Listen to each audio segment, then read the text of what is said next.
number 44 in the Radiance range is Allonsanfan. This 1974 movie was something that I almost was a little wary of checking out. It's without my comfort zone. I'm not a great fan of period kind of movies. This one I dove into because I haven't seen a film by the Taiwanese as yet, and I was looking to check this out, and I was almost won over immediately by the craziness of this one. Now the production standards, the costuming, the sets, everything feels very much like it's almost from Barry Lyndon. No, that kind of curated and well thought out manner. It looks fantastic. È libero. We dive into this character, Fulvio, played by Marcello Mastroianni, who is a man that has become disillusioned with the revolution that's been going on in Italy. He wants out.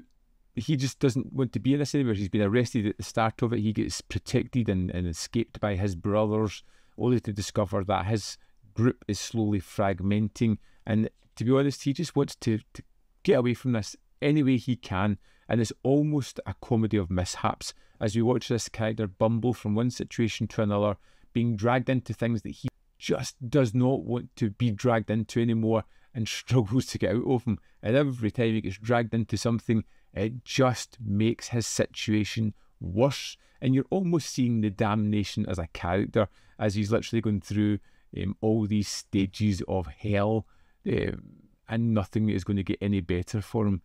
Addio ragazzi, questa è l'ultima volta che vi vedo.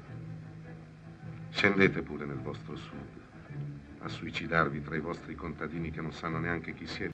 Allonsanfan is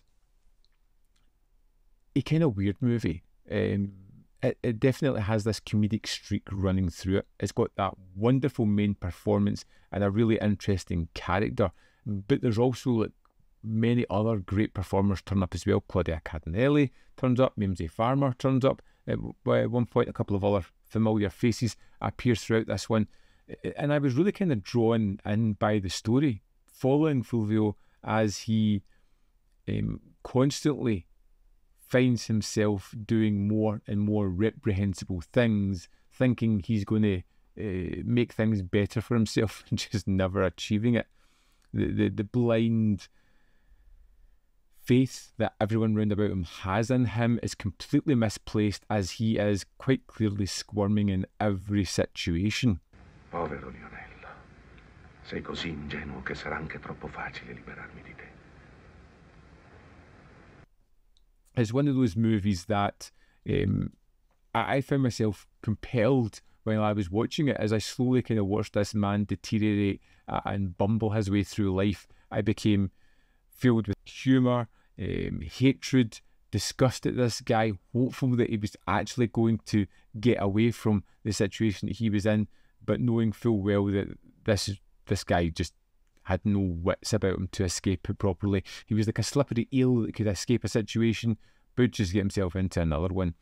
I still feel the production standards in Allonsanfan was just one of the key aspects that I just loved, from the costuming to the locations to the framing to some of the more surreal moments that happen. There's a conversation about people's auras or colours at the start, and the visual representation of that was terrific. When he's talking to a dead body later on, it becomes something a little bit weirder and self-exploratory, which I loved as well. And as a first movie that I've really seen from the Tavianis, I really kind of liked it. It won me over. It was a film that I went into hesitant to enjoy and found myself to quickly be captivated by the story. Let's jump into the extras and have a look at the disc for Allonsanfan. In the disc for Allonsanfan, let's go to the special features. Commentary by Michael Brook. Gideon Bachman filmmaker's interview. 1966 audio recording. Critic Gideon Bachman interviews a group of Italian filmmakers, including Paolo Taviani, Florestano Vattini, Nello Risi, and Anna Gobi, discussing filmmaking of the period, the role of the director in the future of cinema, and more. And this runs at 57 minutes, 11 seconds, and is fascinating. It's really interesting to hear their thoughts on filmmaking at the time and what was to come and their intent. It's a round table of people that I just didn't know, but I found myself drawn into the conversation and enjoying it immensely. Also included in this limited edition set is a 28-page booklet with 2 essays. Cinema of the Senses by Robert Lumley talks about the political aspects of the film and how it impacts the period of the film they're talking about and at the time when the film was made. And the second essay, The Brothers Taviani's Beyond Restoration by André Tournes, was a 1975 piece that's been translated, and it talks about the overview of the film and then an interview with the filmmakers. That's the extras for Allonsanfan. There we have it. Allonsanfan is out now from Radiance Films. I would say definitely check it out. It's a weird oddball, something very different from their oeuvre again, which, to be honest, is not surprising. Another one from the Radiance Films that I can check off and go, yep, watched, enjoyed. Still not a bad film in that series as yet, in my perception. But yeah, I want to know if you've seen other movies by the Tavianis, and would you recommend any of them?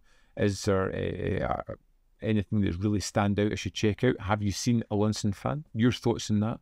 Are you planning to pick it up? Let me know in the comment box below your thoughts on this film. As always, there is more content up here. You can see more of my stuff. In the description box below are links to Patreon, membership program, and manvfilm.com, always in which you can support me. Thanks for watching, and I'll see you next.